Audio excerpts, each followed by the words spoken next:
Tsunami, जो कि एक जापानीज वर्ड है जिसमें सु मतलब हार्बर और नामी मतलब वेव होता है, और हर सुनामी का जो पहला वेव आता है हम सोचते हैं कि वही सबसे ज्यादा पावरफुल होता है, लेकिन रियलिटी में सुनामी के दूसरे वेव की ताकत सबसे ज्यादा होती है। दुनिया की लगभग 80% सुनामी पैसिफिक ओशन के एक खास हिस्से में होता है जिसे रिंग ऑफ फायर भी कहते हैं। एक सुनामी की लहर 800 किलोमीटर प्रति घंटे की रफ्तार पकड़ सकती है, जो लगभग एक जेट प्लेन की स्पीड के बराबर होता है। ये सुनामी की लहर इतनी ज्यादा खतरनाक होती है कि ये दुनिया के सबसे tallest statue the statue of unity को इन ताकतवर लहरों की मदद से आसानी से तबाह कर सकती है। साल 2004 में इंडियन ओशन में जो सुनामी आई थी उसमें जमीन के अंदर 23,000 एटॉमिक बॉम्ब फटने के जितनी इंटेंसिटी के साथ अर्थक्वेक हुआ था, जिसके चलते समुद्र में ये सुनामी आई और पूरी दुनिया भर में 2,80,000 लोग मारे गए। लेकिन क्या आप सभी को पता है कि यह सुनामी इतनी ज्यादा खतरनाक क्यों थी? चलिए जानने की कोशिश करते हैं। सुनामी की लहर समुद्र में उठने वाली आम लहरों से अलग होती है, क्योंकि जहां ये सामान्य लहर चांद के ग्रेविटेशनल पुल और समुद्र के पानी के डिस्प्लेसमेंट से उठती है, तो वही सुनामी लहरों के उठने का मुख्य कारण समुद्र के अंदर आया भूकंप होता है। इंडियन ओशन में सुनामी लहरों का उठना भी समुद्र के अंदर एक मेगाथ्रस्ट भूकंप का नतीजा था।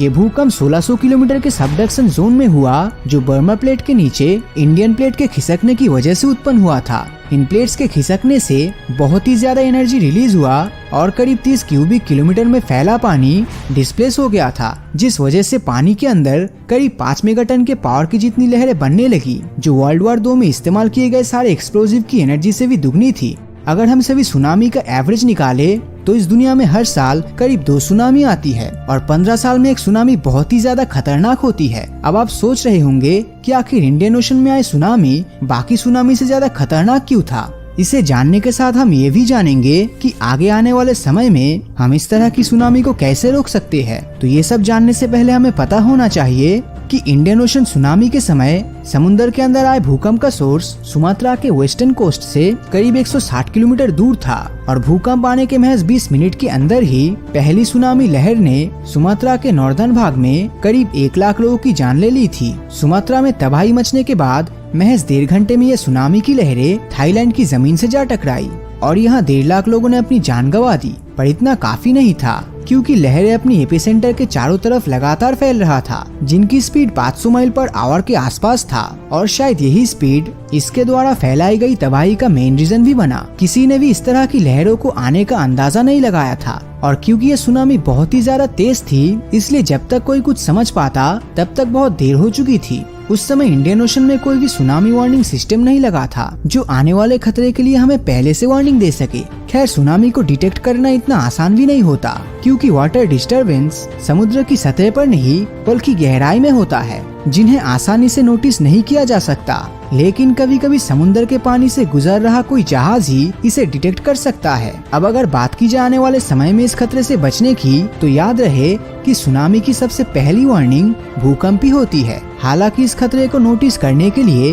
इतना काफी नहीं है, और इसी वजह से बहुत से जानकारों का मानना है कि अगर समुद्र के अंदर इफेक्टिव वार्निंग सिस्टम लगा दिया जाए तब हम बहुत हद तक आने वाले खतरे को प्रेडिक्ट कर सकते हैं। पैसिफिक ओशन में लगे सुनामी वार्निंग सिस्टम बहुत ही ज्यादा सेंसिटिव है और ये आने वाले सुनामी के खतरे के बारे में पहले ही आगाह कर देता है। अमेरिका द्वारा इस सिस्टम को पैसिफिक ओशन में एक ऐसी जगह लगाई गई है जहां सुनामी का सबसे ज्यादा खतरा रहता है। तो जैसा कि मैंने वीडियो की स्टार्टिंग में रिंग ऑफ फायर का जिक्र किया था, ये सिस्टम वहीं पर मौजूद है। रिंग ऑफ फायर जो अपने ज्वालामुखी और अक्सर आने वाले भूकंप के लिए जानी जाती है, और शायद यही वजह है कि अमेरिका द्वारा इस जगह पर इस वार्निंग सिस्टम को लगाया गया है, क्योंकि ऐसी जगह पर अक्सर भूकंप आने की संभावनाएं बनी रहती है, और इसी भूकंप से निपटने के लिए डार्ट सिस्टम का इस्तेमाल किया जाता है, जिसका फुल फॉर्म है deep ocean assessment and reporting of tsunami. ये सिस्टम 3 हिस्सों में बटा हुआ है। पहला है प्रेशर रिकॉर्डर, दूसरा है सरफेस बॉय और तीसरा एकॉस्टिक ट्रांसमिशन लिंक। इन तीनों में सबसे पहला काम समुद्र की गहराई में लगे प्रेशर रिकॉर्डर का होता है, जो वाटर प्रेशर को मॉनिटर करके उसका डेटा एकॉस्टिक ट्रांसमिशन लिंक की मदद से सरफेस बॉय को भेजता है।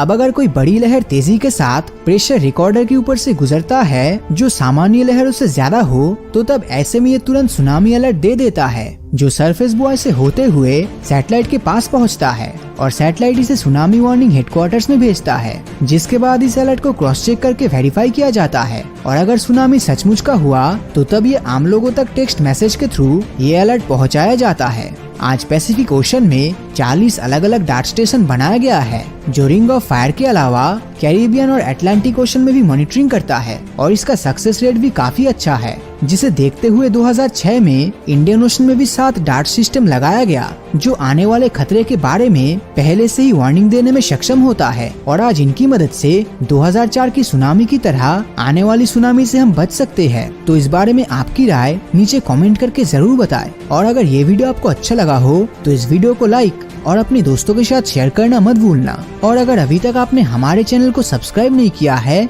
तो सब्सक्राइब करके नोटिफिकेशन बेल को ऑन कर दीजिए, क्योंकि मैं ऐसी वीडियोस हर हफ्ते लाता रहता हूँ। तो मिलता हूँ आपसे अगले वीडियो में और हमेशा की तरह थैंक्स फॉर वॉचिंग।